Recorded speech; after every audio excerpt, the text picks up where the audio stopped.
have along the way. I see life as being like a tree, branching in a range of wonderful ways, and triathlon is one of the most prominent branches, one which changed my life forever. I achieved more than I ever thought possible in the sport, but after Challenge Roth in 2011 and the World Championship later that year, I instinctively knew that I'd reached my personal pinnacle. A crash I had only 2 weeks prior to the latter race had left me with wounds all over the left side of my body and internal bruising that caused intense pain.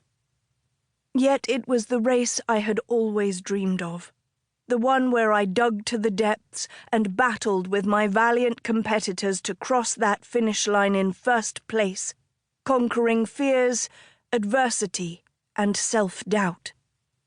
It was my perfect race, even though, paradoxically, the build-up and the race itself were fraught with imperfections. I felt utterly complete. I felt liberated. I'd achieved my holy grail. It was now time to carve out a new path, and one that didn't have triathlon as the axis around which everything revolved. Since retiring from professional triathlon in 2012, I've continued to add new branches to my own personal tree, whether that be collaborating with the UK government to inform the development of sport and physical activity policy, working for Park Run and setting up the successful Junior Park Run series of events, lobbying for gender equality in sport, and specifically successfully calling for a women's race at the Tour de France, throwing myself into different endurance events, or giving birth to our daughter, my proudest achievement to date. Although I am no longer a professional athlete, not a day goes by when I don't think about triathlon and the fantastic opportunities it offered me, as well as the thousands who take up the challenge every year. The triathlon door is now open to all, and I am living proof that anything truly is possible with some passion, self-belief, support, and a lot of hard work.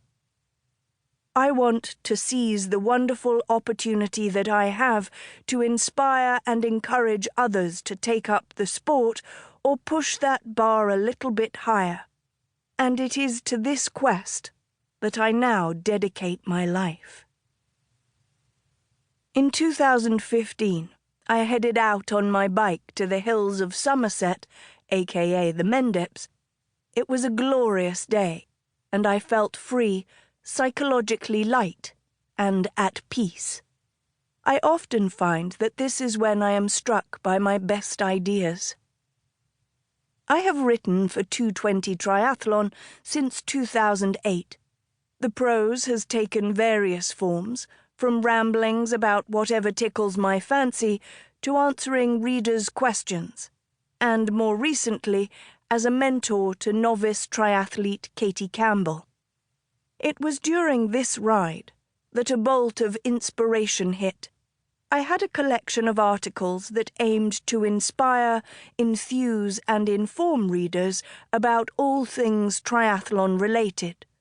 Contributions that have hopefully enabled the reader to understand the mind and body of a champion and, in turn, learn from what I and my fellow professionals do.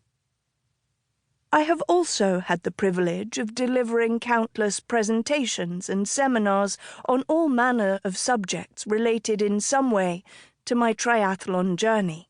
During these presentations, I have conveyed some of the important lessons that I have learned and been asked a wide variety of questions by people in the audience, which I've done my very best to answer. I have also received countless emails and social media messages requesting my advice on all manner of issues, which, again, I have tried to answer as comprehensively as possible. I realized that, if brought together, all of these articles